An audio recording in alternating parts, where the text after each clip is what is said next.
Operation সিন্দুরের পর একে অপরের আকাশসীমায় অস্তিত্বের জানান দিতে ব্যস্ত ভারত ও পাকিস্তান। ভারতের কেন্দ্রীয় সরকারের বরাতে এনডিটিভির দাবি, বুধবার মধ্যরাত থেকে জম্মু কাশ্মীর, পাঞ্জাব ও গুজরাট সহ উত্তর ও পশ্চিমাঞ্চলীয় 15টি শহরে ক্ষেপণাস্ত্র হামলার চেষ্টা চালায় পাকিস্তান, যার সবগুলোই ভূপাতিত করা হয়েছে।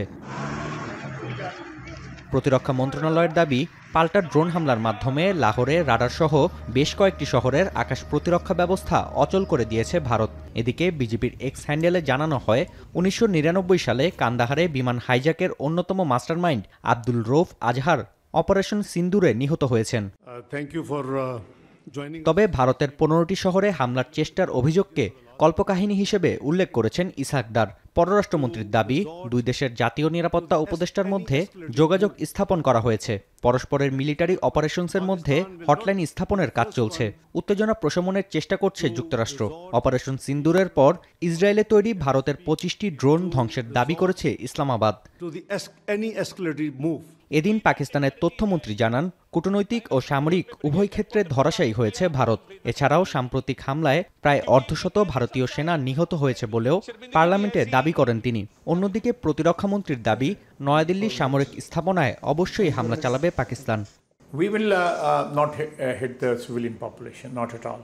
We'll refrain from that, but we'll definitely hit their military installations. Military installation, their bases, their forward positions on all the three control line, working boundary and international boundary. Line of control पे ना सिर्फ 40 से 50 इनके हमने भारतीय फौजी हलाक किए हैं, बल्कि जो इनके ब्रिगेड हेडक्वार्टर उड़ाया और आपने वो आग देखी, मैं यूनिट की बात नहीं कर रहा। कन्वेंशनल वॉरफेयर में ये बहुत बड़ी कामयाबी होती है कि आप पूरे ब्रिगेड हेडक्वार्टर को उड़ा दें।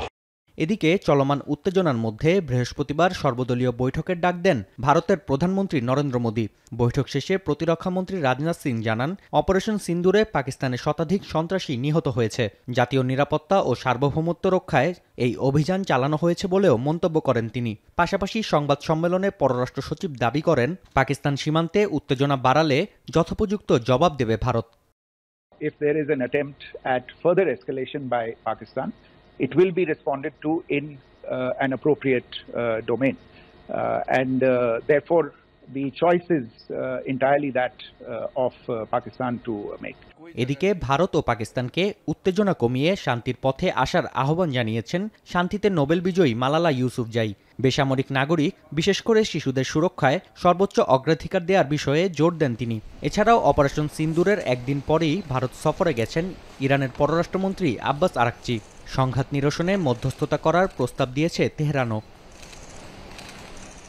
নাফিয়া আরমান মনন, এখন বিশ্ব।